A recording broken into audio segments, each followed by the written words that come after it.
It's 4 a.m. in Phoenix, Arizona, and it's still 29 degrees Celsius. God bless you guys. The zone is the homeless area of the city. How old are you, babe? 69. 69. You, Baby boomers, born between 1946 and 1964. The generation that heralded the economic upswing in the USA, now homeless and living among young drug addicts. 2 people died over here. right here? Nights ago, a gal got Oh, yeah. Yeah, I heard got it. raped.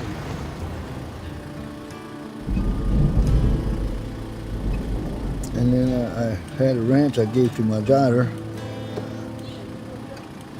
And I just couldn't handle it no more.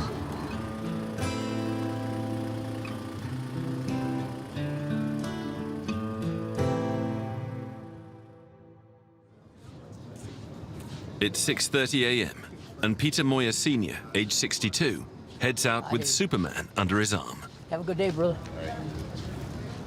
How you doing, small brother? My name Moya in Spain means winner or champion. I started that limousine business out of the fluke, and we just flourished. It just flourished. And my name of the company was SP Transportation, strictly professional. I've had big names like Diana Ross, Holly Berry, Carlos Santana, Bette Midler, Barry Manilow. They were all my clients. And then my wife got sick. And some of my big clients said, "Pete, don't shut the company down. We got plans." No brainer. My wife needed me right then and there. So I had to shut down. She needed me 24 hours.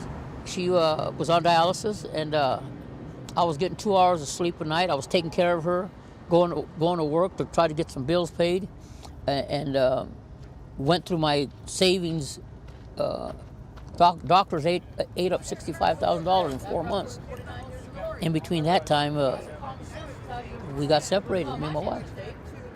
With $1,300 from his disability pension, he was also supporting his best friend's widow. Then happened what has driven many people to the streets. A rent increase from $700 to $1,500 in 3 months.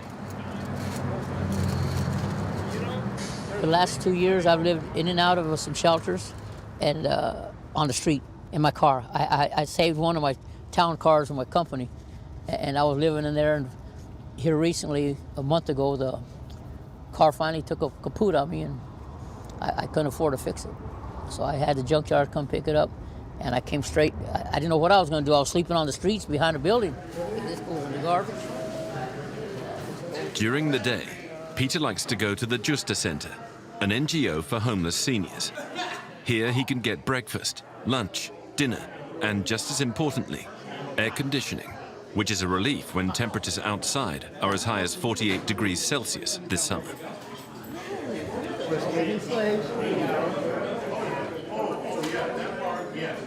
Rudy Solis is one of the directors at the Justa Center. He himself was homeless for 5 years. The Justa Center helped him to get back on his feet. Those were very different times. It's become really bad. Before COVID, we were able to move people in. It was easier for us to move them in. There was more government vouchers, there was more government assistance. COVID hit and put a stop to that. And then the after COVID is the effect of these apartment complexes going up sky high. And people on Social Security, their limit is $800. And if you're making $800 a month and all of a sudden your rent goes up $200 more, well, your neighbor can pay it, but you're facing homelessness. For the first time in your life, you're being evicted and put on the street. And there's nobody thinks twice about it. We had a 90-year-old lady that called for all her life. She'd never been homeless. She never knew nothing about it until the new landlords bought it, the new owners bought it, and they gave her 10 days to leave. They evicted her, 10 days. And she was put on the street. Men and women over 55 who live alone run the biggest risk of becoming homeless in the USA. Young people become homeless too, but the elderly tend to die more quickly on the streets, largely due to their ailments and illnesses.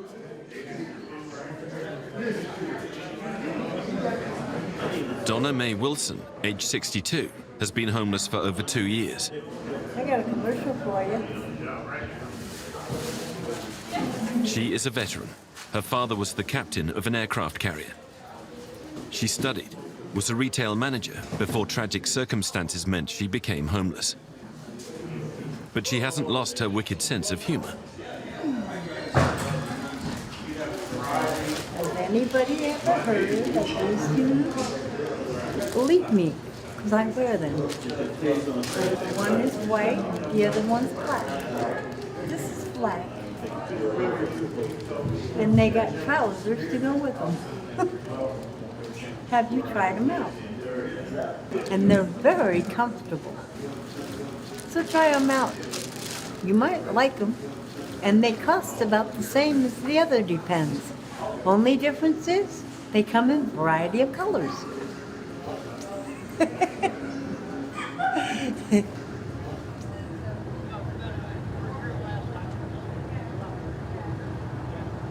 Deborah Flame, age 61, never dreamt that an increase in rent would make her homeless one day.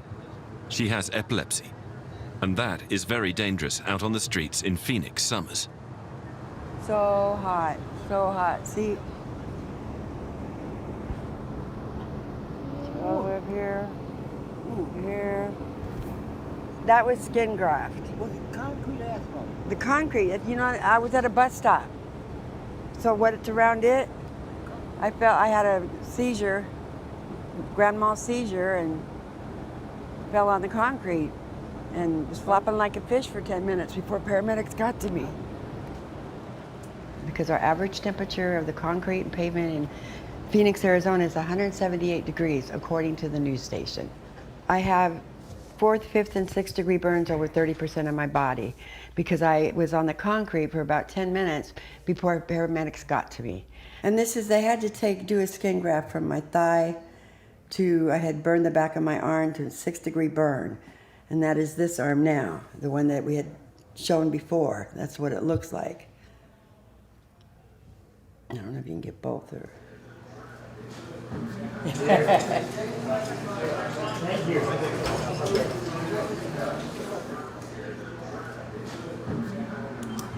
Digital necessities, which homeless senior citizens no longer have, are available in the Justice Center. A computer with internet connection, for example. Mobile phones, and most importantly, charging points. Peter wanted to check his bank account balance. He has to call the bank using the Justice Center's phone. I'm trying to get into my account online to update my address, but it won't let me get in. It's saying too many attempts to get in my account to try again later. And this has been since yesterday morning. Everything was lost in the move. I got robbed. And they took my suitcase with all my paperwork in it, and I'm an old man. I'm without a vehicle.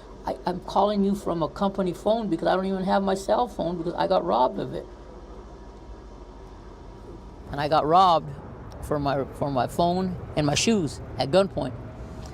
Some young kid, he just woke me up, and then he said, "Let me have your money." I said, "I ain't got no money. You might as well just shoot me." And he didn't. So I know God had something to do with that.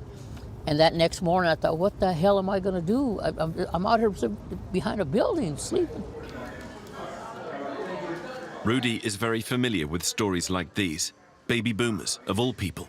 The generation born after the Second World War that experienced economic growth and progress on a scale never seen before in the history of humankind, in the USA and in Phoenix, Arizona.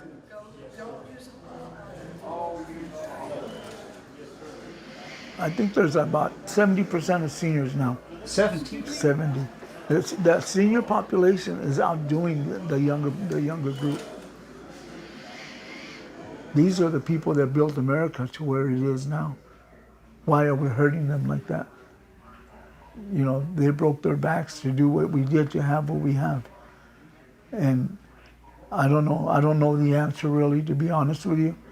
But I just see that if somebody doesn't step up and be serious about this, instead of just throwing the millions of dollars around, The senior population will outgrow most of all of it. And then what's going to happen with the population coming below them? It's going to triple it. And society is not looking at that. Our government officials aren't looking at that. 1,500 homeless people are living in the zone near the city center. Phoenix has been booming and growing for years because companies, along with their employees, moved from California to Phoenix as things are less expensive here in this desert state in Sun Valley in Maricopa County. On the one hand, city authorities are proud of this rate of growth. We not only have a lot of baby boomers in our community, but knowing that they're on fixed incomes, and when housing prices do increase and their rent may increase dramatically, they're not able, their income is not increasing, so they're not able to keep up with it. So here in Maricopa County, we are finding that people over the age of 55 on fixed income is one of the fastest growing populations of people experiencing homelessness. What we really need to do is focus on preventing people from coming into homelessness. Until we are really able to help prevent as many people, keep as many people housed as we can, we'll sort of always be in this crisis mode of trying to find some place for them to go, someplace safe for them to be, and necessary resources to help them get back into housing. So really that's where the city is not only focusing on those immediate crisis situations, but preventing people from going into homelessness and then helping them exit quickly into housing. But this is also a question of changing the laws. How is it possible that house owners in Phoenix, Arizona, or Arizona can lift up the rent that quickly? Well, so we as the city of Phoenix are helping to create new affordable housing. We fund new developments constantly. My team, in fact, we just bought a hotel that we are converting into affordable housing. It'll be specifically for older adults, age 55 and older, who are very low income. In January 2023, the official number of homeless people in Maricopa County, including Phoenix, stood at 9,642. 49% of them had no emergency shelter overnight.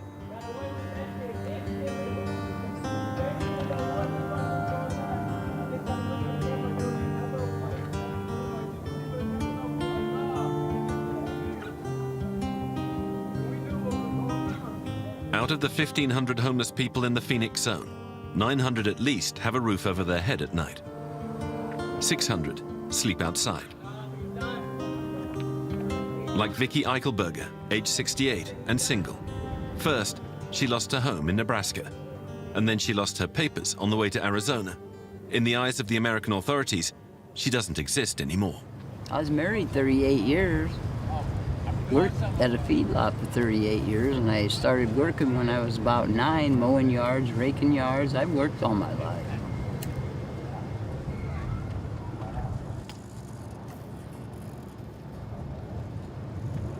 Yeah, I finally got my teeth today after they were stolen.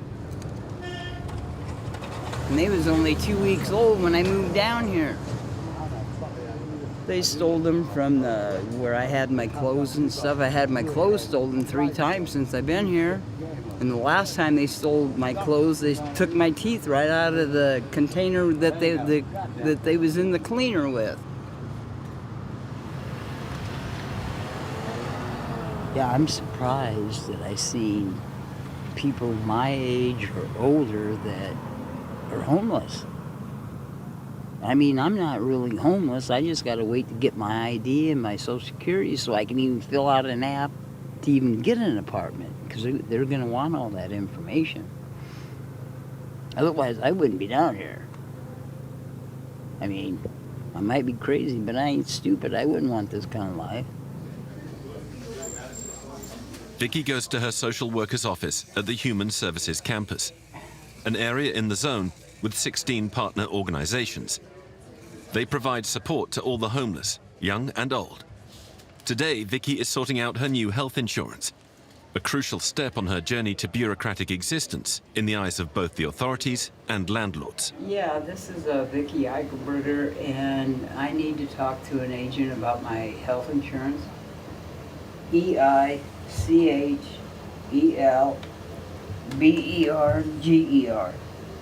I'm just waiting to get the insurance card through the mail because they mailed it to the wrong address. Well, you can see if that's the insurance I got, I guess, if that's who I have to talk to.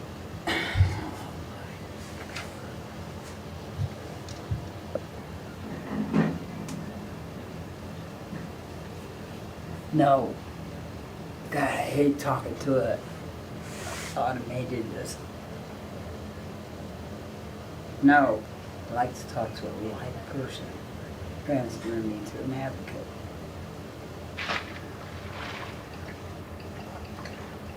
This is Vicky Eichelberger, Eichelberger. Well, yeah, see, they sent the new card to address 206, and it's, I don't know how they got that address, but the address is 232 12th Avenue, Phoenix, Arizona. Half an hour on the phone, and a few days later, the health insurance card arrives at the Human Services campus. 12,000 homeless people get help here every year. Amy Schwabenländer is the CEO of the Human Services campus with its 16 partner organizations. She looks at the portraits of homeless people who have found a home again. And from her office window, out at the 600 homeless people they are unable to house overnight. It hurts me every day. It hurts me to know that the resources are available in the U.S. to be able to help everyone, and we're not doing it as a society.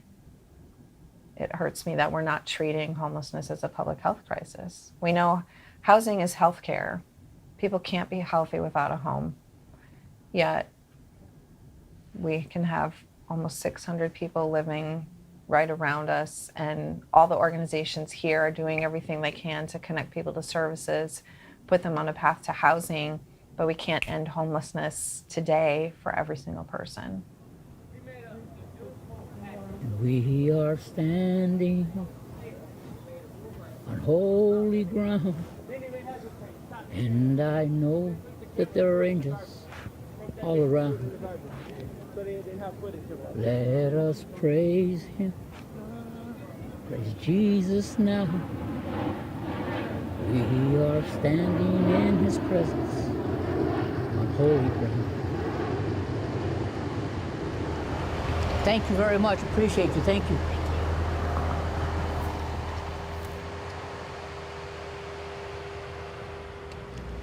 Father, Father, precious Spirit, Spirit, Spirit. Hey, how are you? Hi, how you doing? You doing better? Right, yeah. Good, good.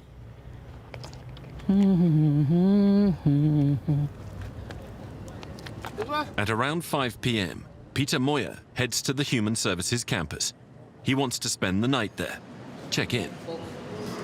Thank you. Appreciate you guys' work. Appreciate your work. We're home, buddy. We're home. Get a good night's rest, okay? In the evening, we can only accompany him to the dormitory door.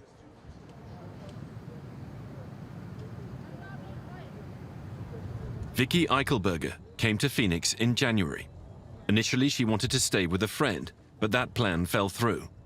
Without any paperwork, she couldn't even rent a room, despite having a pension of over $1,300 a month. Vicky knows the dormitories at the Human Services campus. I did stay in there for 3.5 months when I came here in January. But there's too much drama, and all the women are fighting and screaming at each other, and I'm an outside person anyway, so I just prefer to be outside. Well, how is it here at night? Well, you always got people arguing and fighting. There ain't a night that goes by that there ain't something that happens. But if it don't involve me, I just mind my own business. I mean, if they come and give me shit, I'm gonna give them shit back. During filming, Vicky had already been waiting for her ID for a month. It's supposed to arrive within 5 to 10 days.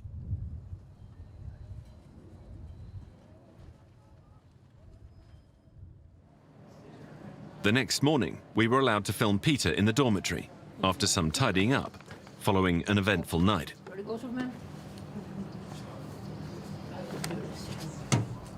This is where I lay my head down at night. after I take care of my business during the day, this is it.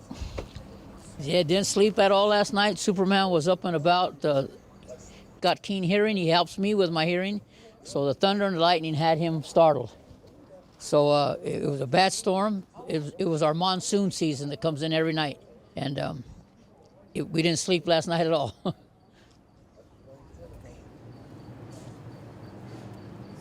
Peter and a lawyer are still fighting to claim the pension from his first employer.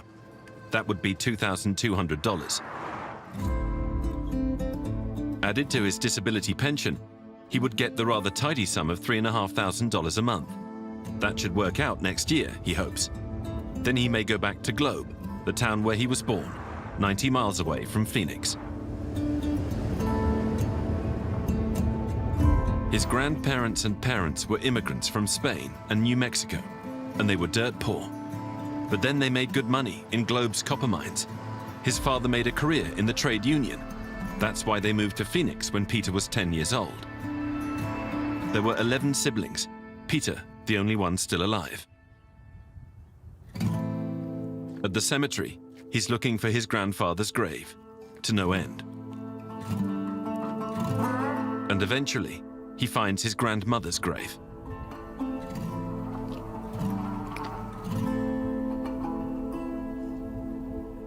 They're all dead.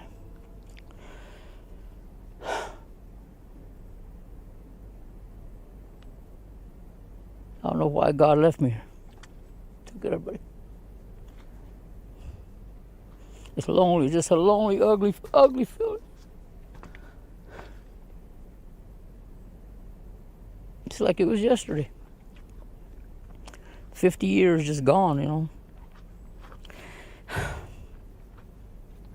I get tired trying to get me out of this situation. I don't know what I'm doing in this situation.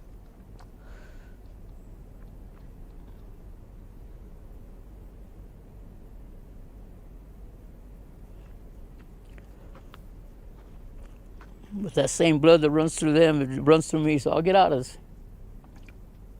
I got no time for no bullshit, though. I want some peace in my life. Peace, that's all I want.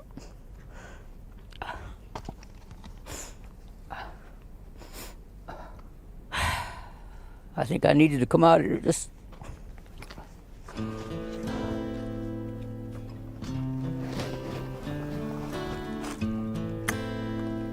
I hurt myself today to see if I still feel. I focus on the pain, the only thing that's real. Employers in the industrial area in the zone took the city of Phoenix to court over the 600 homeless who were living in tents in front of their premises, close to the Human Services campus.